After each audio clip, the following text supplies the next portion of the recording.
Imagine a land sculpted by time itself, a place where the earth breathes steam, ancient rivers carving their way through vast golden plains. This is Awash National Park, a jewel in Ethiopia's Great Rift Valley. Just a few hours' drive east of bustling Addis Ababa, yet it feels like a world away. The modern world fades into the background, replaced by the timeless rhythms of nature. Warm air, the scent of dry earth, wild acacia, a sanctuary, a window into primal Africa, life continuing much as it has for millennia, profound beauty and astonishing biodiversity. Entering the park, the scale of the landscape captivates the senses. An immense, brilliant blue sky, sprawling savanna grasslands waving in the breeze, resilient acacia, doom palm trees standing like sentinels. In the distance, Mount Fental's faint conical profile, a reminder of powerful geological forces, a landscape of dramatic contrasts. It calls to the explorer in all of us. The very ground beneath your feet in Awash tells a story of immense power and geological upheaval. This is the Great Rift Valley, a place where the African continent is slowly tearing itself apart. The evidence is everywhere.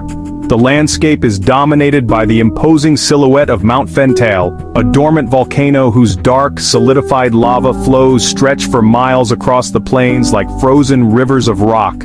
These ancient flows create a stark, almost lunar-like terrain in places, a dramatic contrast to the soft grasses of the savannah. It is a powerful reminder that this is a living, breathing landscape, one that is still being formed by the immense forces deep within the earth. But fire is only half of the story here. Where there is volcanic activity, there is often water, heated from below. Awash is home to extraordinary hot springs, known as Filoha. Here, crystal clear water, warmed by the Earth's inner heat, bubbles up to the surface, creating natural pools of turquoise and emerald.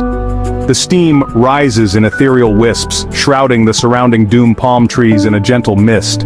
These springs are an oasis in the dry landscape, attracting a wonderful variety of wildlife. To witness this phenomenon is to see the raw elements of creation, fire and water, working in concert to create a place of serene and unexpected beauty. As the sun climbs higher, the savanna begins to stir with life. Herds of elegant Beisa oryx are a common and breathtaking sight, with their long spear-like horns and striking black and white facial markings. They are perfectly adapted to this arid environment. They move with a quiet grace across the plains, their pale coats shimmering in the heat. These magnificent antelope are true survivors, able to withstand high temperatures and go for long periods without drinking water, deriving moisture from the plants they eat. Seeing them against the backdrop of the distant volcanic peaks is to see a living portrait of the African wilderness. The park is also famous for its troops of baboons. Both the Anubis baboon can be found here.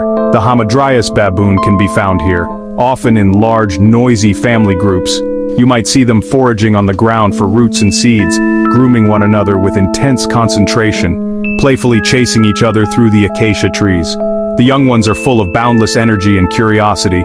Their complex social lives and obvious intelligence provide a constant source of entertainment.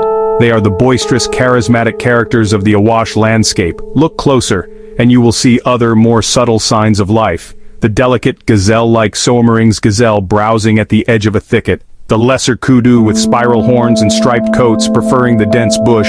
The tiny salt's dik-dik darting for cover. To visit Awash is to be immersed in a world of birdsong and vibrant color. With over 450 species recorded within its boundaries, the park is a paradise for ornithologists and casual birdwatchers alike. The sheer abundance and variety are astonishing. From the moment you arrive, the air is filled with calls, whistles, chirps. One of the most conspicuous residents is the superb starling, its iridescent plumage shimmering with shades of metallic blue, green, and bronze.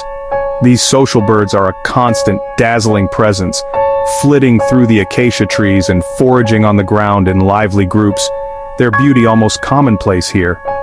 The park is also a stronghold for several species of bustards, including the magnificent Kori bustard, one of the world's heaviest flying birds. To see one of these giants striding purposefully through the grassland is an unforgettable experience. They move with a slow, deliberate dignity, their long necks held high as they scan for insects and small reptiles.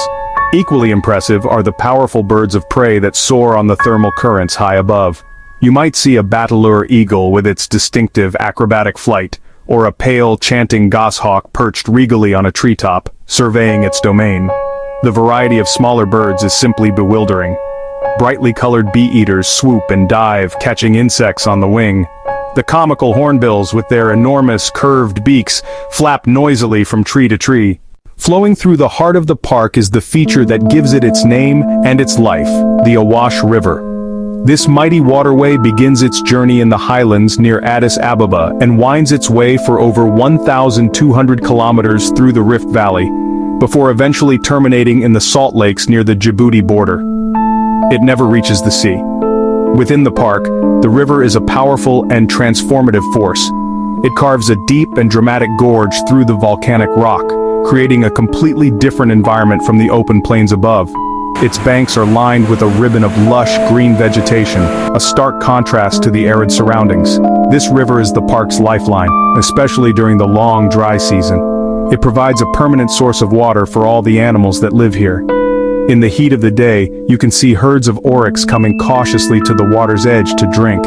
Troops of baboons descend from the cliffs to quench their thirst and play in the shallows. The river concentrates life, drawing creatures from miles around to its life-sustaining banks. The river itself is home to its own formidable residents. The murky waters conceal large populations of Nile crocodiles. You can often see them basking motionless on the sandy banks, their armored bodies looking like ancient logs. Within the park, the Awash River puts on its most spectacular display at the Awash Falls.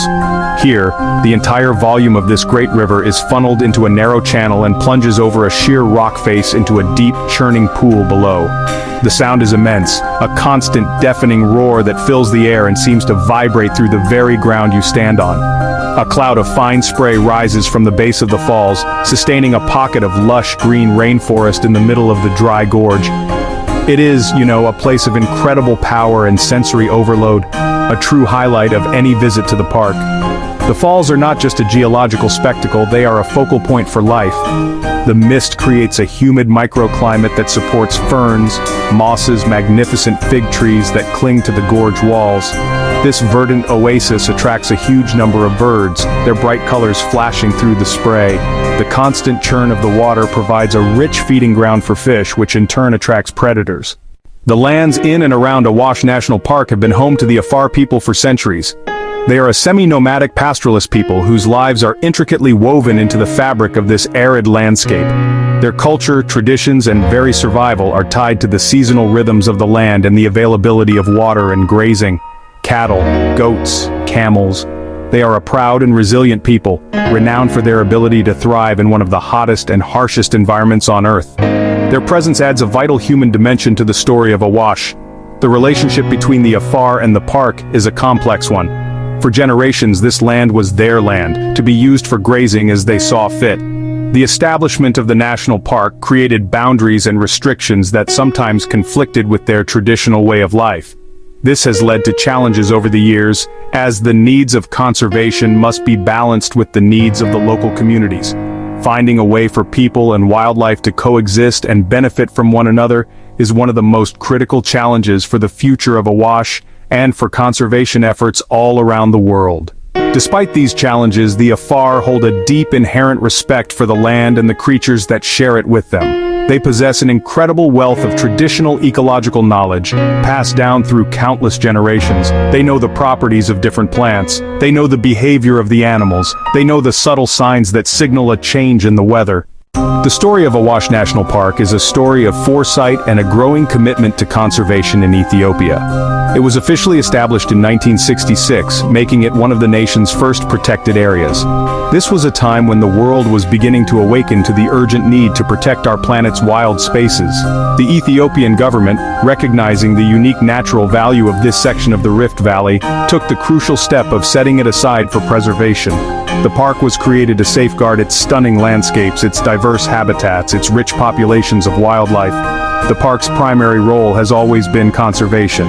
It serves as a vital sanctuary for species that are under increasing pressure from habitat loss and human activities in the surrounding regions. For animals like the Beisa oryx soemering's gazelle, whose populations have declined elsewhere, the park provides a crucial refuge. It is a living laboratory where the complex interactions of a semi-arid ecosystem can be studied and understood. The research conducted here by scientists ecologists provides invaluable data that helps to inform conservation strategies not just for Awash, but for similar environments across Africa. Over the decades, the park has faced numerous challenges. Awash National Park is more than just a collection of beautiful landscapes and fascinating animals. It is a living, breathing system, a complex web of life. From the smallest insect to the birds and gazelles to the largest oryx, each plays a vital role.